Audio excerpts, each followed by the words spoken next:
Olá pessoal, tudo bem? Sejam bem-vindos a mais uma aula da nossa disciplina de gestão escolar e o tema de hoje é diagnóstico e análise da realidade escolar.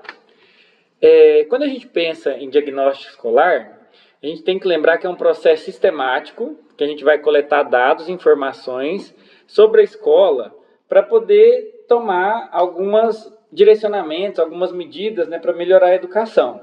E nisso a gente consegue avaliar o perfil do estudante, se a gente compreende que tipo de estudante que a gente tem ali, o perfil socioeconômico, a realidade dele, fica melhor da gente entender quais são as dificuldades e onde a gente tem que investir na escola. Por exemplo, se eu tenho alunos com déficit de aprendizagem, eu tenho que tomar medidas para que esse aluno seja recuperado. Então, é uma parte inicial muito importante. Avaliar o perfil dos estudantes, as condições socioeconômicas, a infraestrutura, o desempenho acadêmico, recursos humanos, clima organizacional e a relação escola-comunidade. Dessa maneira, a gente consegue ter um panorama daquele ambiente, Vou dar um exemplo para vocês. Eu trabalhei durante 3 anos no Instituto Federal do Tocantins, numa cidade que era longe da capital, uma cidade bem na periferia do estado. E a realidade lá era bem diferente da realidade da capital. Então, os desafios enfrentados, eram diferentes. E a gente precisa avaliar, fazer esse diagnóstico, não para levantar, não apenas para levantar os problemas, mas para ter uma compreensão global da realidade, para você poder agir e trabalhar de acordo com o seu contexto ali local. Então, os instrumentos de levantamento podem ser questionários, que você vai perguntar à família, professores, alunos, você pode trabalhar com entrevistas. Aqui no Instituto Federal de Minas Gerais, aqui do Triângulo Mineiro, a gente tem a equipe do NAPNE, que ela faz entrevista com cada estudante para entender a realidade familiar, qual que é a situação de cada um, e a gente poder fazer o acompanhamento desse aluno.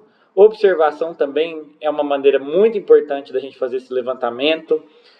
E da parte documental, a gente tem PPP, regimento, atas e planos. Às vezes, o servidor ele chegou há pouco tempo na escola ou a equipe mudou.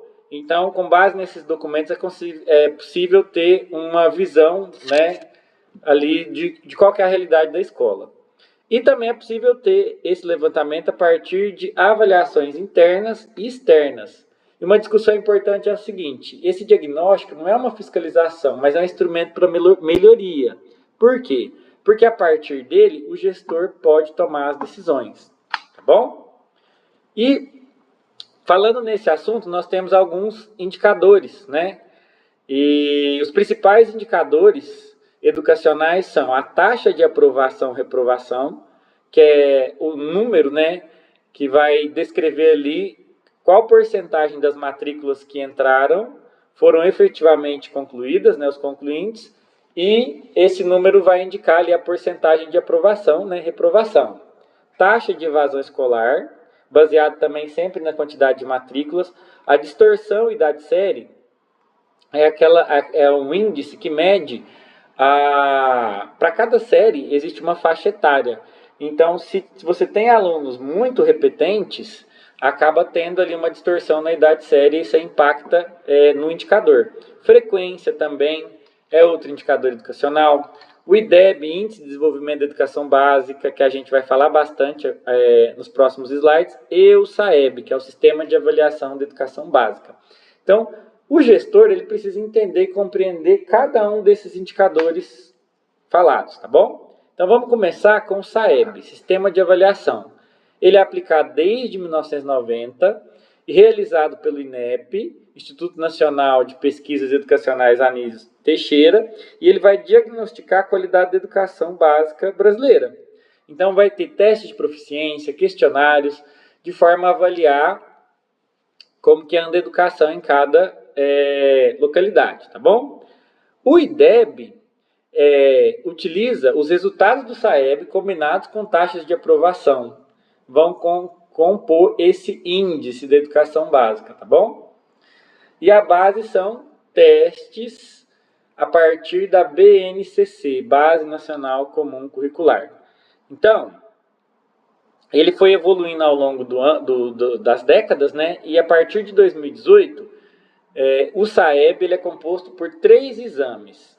São eles a Avaliação Nacional de Educação Básica, né? A Avaliação Nacional do Rendimento Escolar, famosa Provinha Brasil, e a Avaliação Nacional da Alfabetização. Então, esses três exames eles compõem aí o SAEB. Então, é uma avaliação nacional que vai medir os desempenhos, níveis de aprendizagem, e ela utiliza as escalas de proficiência para identificar as habilidades desenvolvidas.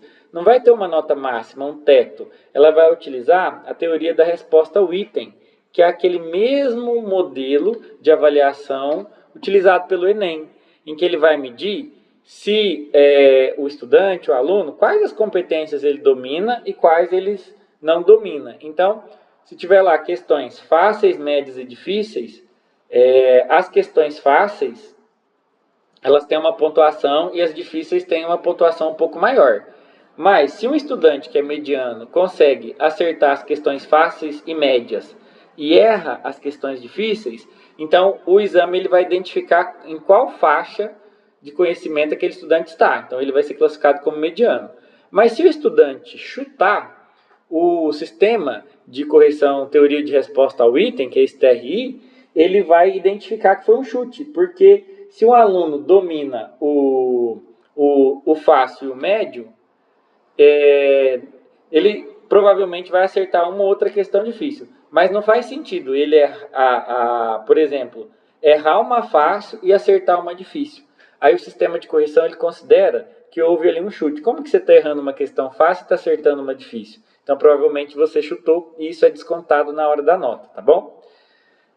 Só para comentar mesmo um pouquinho de como é que funciona essa teoria de resposta ao item. E esses resultados, né, vão ajudar as escolas, os gestores a identificar e diagnosticar as dificuldades de aprendizagem. Uma coisa importante que a gente precisa saber do SAEB é o seguinte: como ele teve algumas mudanças ao longo do tempo, isso cai bastante em concurso, para a gente saber como que está a composição dele atualmente. Então, antigamente, o SAEB ele era aplicado bienalmente, a cada 2 anos, mas com o novo SAEB, essa aplicação ela passa a ser anual a partir do 2º ano da educação básica, tá bom? Isso é uma novidade. E a educação infantil continua com a aplicação a cada 2 anos. Então, recapitulando, aplicação anual a partir do 2º ano da educação básica. E quais turmas são avaliadas? No modelo anterior, eram apenas o 2º, 5º, 9º ano do ensino fundamental e a 3ª série do ensino médio. Com o novo modelo agora, são todas as séries que são avaliadas, né? E com isso é possível ter um acompanhamento melhor desse sistema de você poder avaliar a educação básica, tá? Antigamente, eram apenas obrigatório para as escolas públicas e era facultativo para as escolas privadas, mas o novo modelo é obrigatório para todas as escolas, tanto públicas quanto privadas, tá bom? Quais áreas são avaliadas? Antigamente era simplesmente português e matemática, e nesse novo modelo do SAEB são todas as áreas do conhecimento. Então é preciso estar atento a isso, porque pode cair em uma ou outra questão aí de concurso público. E algumas outras mudanças que eu trouxe aqui para vocês. A digitalização progressiva da prova, né, para alunos a partir do 5º ano do ensino fundamental poder fazer a prova no computador, de forma digital, tá bom?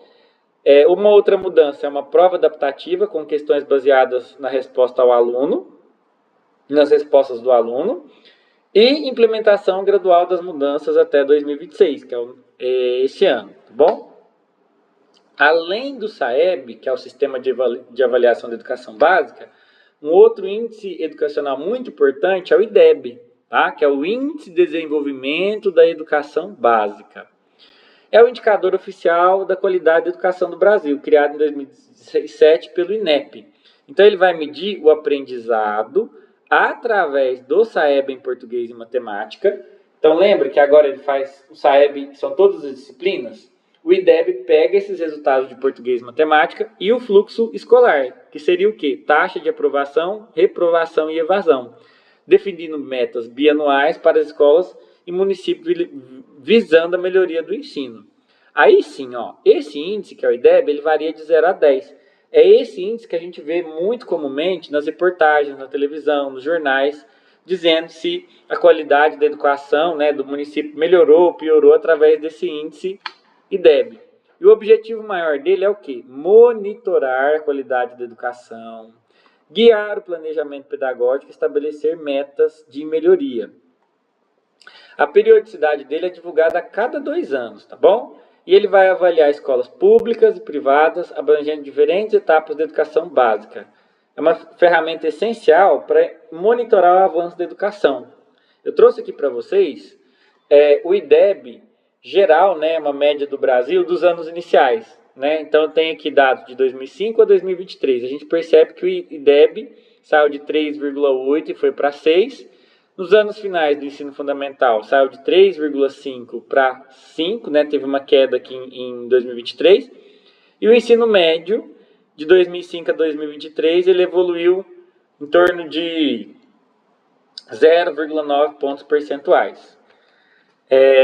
Aqui em Uberaba, eu trouxe também os dados do ensino médio, anos finais do fundamental e anos iniciais do fundamental. Para cada ano, né, existem algumas metas, tanto para a rede estadual quanto para a rede federal. Então, o ensino médio, a meta é 3,9. E aí a gente vê aqui, né, estão todos para esse ciclo, até 2021. Então, a gente vê que os dados eles estão acima, né, as escolas estaduais conseguiram ou média igual ou acima desse 3,9, já a rede federal tem um índice mais elevado, ó, tá vendo? 6,2. E aí, esses índices, essas metas vão variar de acordo com a rede, se é estadual ou federal, e de acordo também, né, com a etapa do ensino médio, dos anos finais do fundamental ou anos iniciais. Geralmente, os anos iniciais do fundamental é os que apresentam as maiores metas do IDEB, né, para garantir ali que todas as crianças estejam sendo alfabetizadas, estejam presentes na escola. Então, a gente precisa desse índice um pouco maior ali na educação fundamental dos anos iniciais da educação fundamental, tá bom? E outros indicadores, né?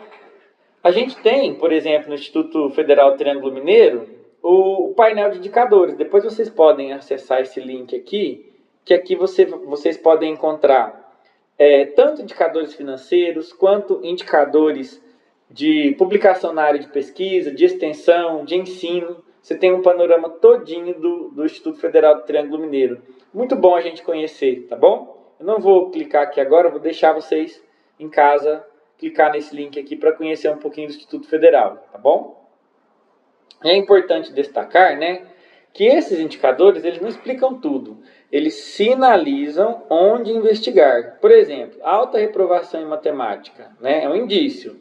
Então, o que a gente pode fazer? Investigar a metodologia, investigar o currículo, a formação docente, o perfil da turma. Depois da pandemia, quando as aulas voltaram ao presencial, a gente percebeu que as turmas vinham com muitas lacunas em português e matemática. E por que era isso? A partir de uma investigação, a gente viu, né, as lacunas que a pandemia deixou, e a partir do levantamento desse problema, as escolas elas foram tomando medidas para ir corrigindo e melhorando a educação sempre, tá bom? A partir desses indicadores. E já que a gente conhece agora esses indicadores, o que a gente faz com isso? A gente vai auxiliar, esses dados eles vão auxiliar a gestão. Por quê? Porque agora você tem evidências. Então, uma gestão baseada em evidências, o gestor precisa transformar os dados em ações concretas. A partir de quais etapas? Primeira, coleta de dados, a gente já viu através de provas, formulários, entrevistas, pesquisas, avaliações internas, avaliações externas, SAEB, IDEB. Você vai organizar, interpretar, definir prioridades e planejar intervenções, tá bom? A partir de quais perguntas norteadoras? O que esses dados revelam? Quais são os maiores desafios encontrados? Esses problemas são pedagógicos, administrativos ou estrutural? E o que pode ser feito a curto, médio e longo prazo? Então, esse quadrado amarelo aqui é o desafio do gestor e da equipe escolar. Por quê? Ele vai trazer, vai estudar, vai apresentar esses dados para a comunidade escolar, e aí, a partir dele, as decisões vão ser tomadas e as metas propostas de forma coletivamente. Então, por exemplo, se a evasão está alta no determinado turno, no turno noturno, por exemplo, o que a gente pode fazer? Verificar o perfil socioeconômico, os horários de trabalho dos alunos, as metodologias utilizadas e o acolhimento escolar. A decisão deve ser coletiva, como eu já tinha comentado com vocês.